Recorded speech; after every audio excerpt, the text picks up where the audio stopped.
Assalamualaikum warahmatullahi wabarakatuh. Nama saya Ana Triana Maya dari SMA Negeri 2 Kalianda. Kali ini kita akan belajar materi biologi SMA kelas 11 di semester 1, yaitu tentang jaringan pada hewan. Pada video kali ini saya akan menjelaskan tentang jaringan ikat dan jaringan saraf. Ayo kita sama-sama menyimak materi berikut ini.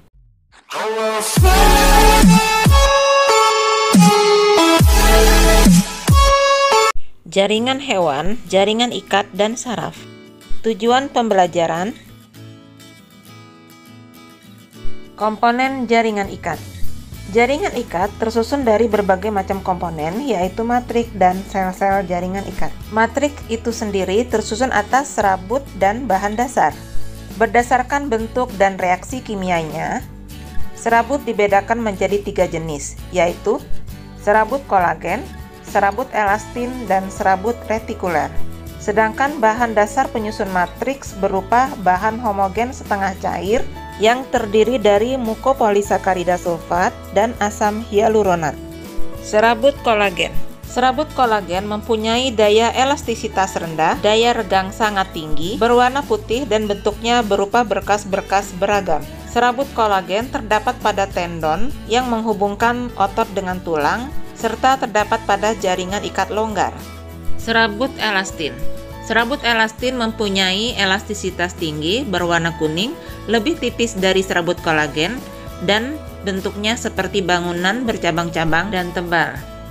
Serabut elastin tersusun oleh protein dan mukopolisakarida. Serabut elastin terdapat pada pembuluh darah dan ligamen. Elastisitas serabut elastin akan semakin menurun dengan semakin bertambahnya usia seseorang. Serabut retikuler.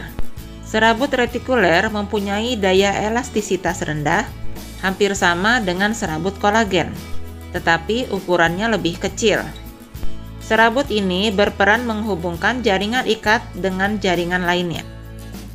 Sel-sel pada jaringan ikat antara lain ada fibroblast, makrofag, sel tiang atau mast cell, sel lemak atau adiposa, dan sel darah putih. Fibroblast berfungsi mensintesis dan mensekresikan protein pada serabut.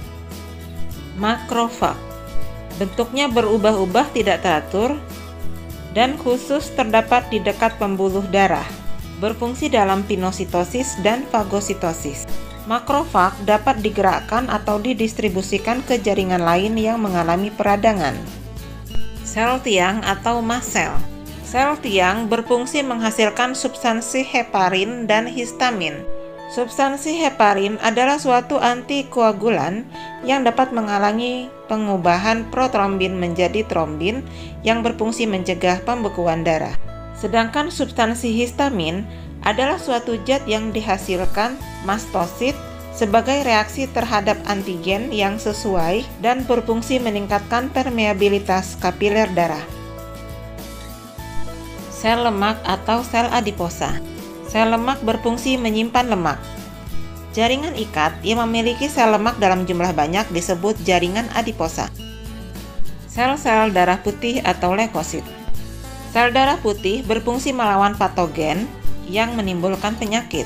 Sel darah putih bergerak bebas secara diapedesis di antara darah, limpa, atau jaringan ikat untuk membersihkan patogen.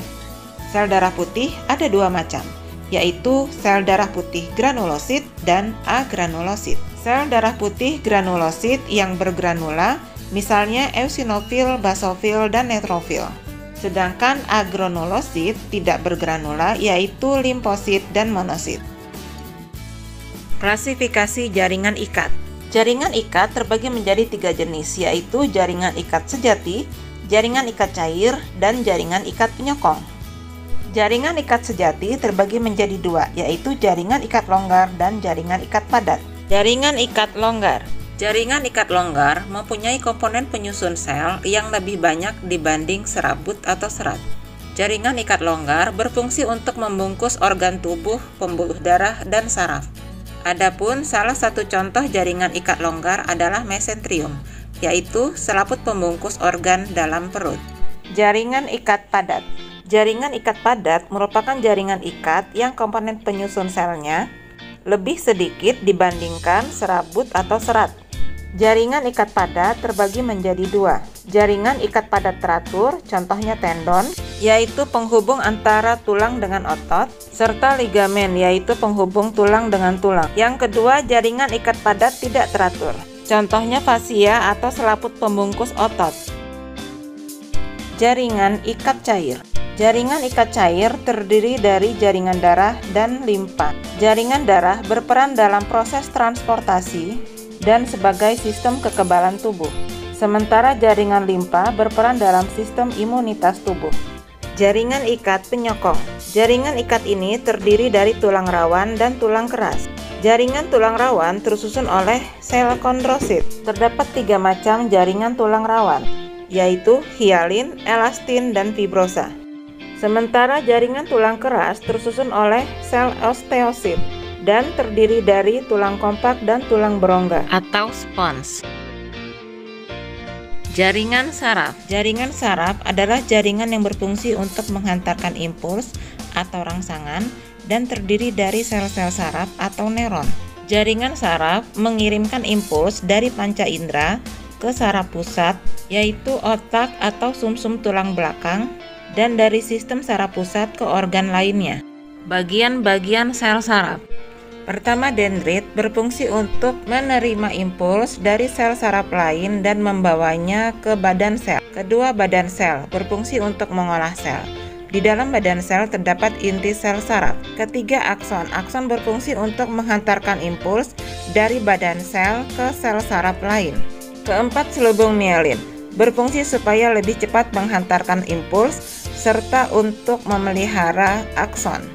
Kelima adalah sel Schwann, yaitu sel pembentuk selubung mielin. Keenam, nodus ranvier adalah bagian akson yang tidak terdapat selubung mielin dan berfungsi mempercepat jalannya rangsang. Klasifikasi neuron. Neuron sensoris berfungsi mengantarkan impuls dari reseptor ke sistem saraf pusat. Neuron motoris menghantarkan impuls dari saraf pusat ke efektor. Neuron penghubung atau konektor adalah penghubung antara neuron sensorik dengan neuron motorik. Sekian dan terima kasih. Jangan lupa like dan subscribe ya.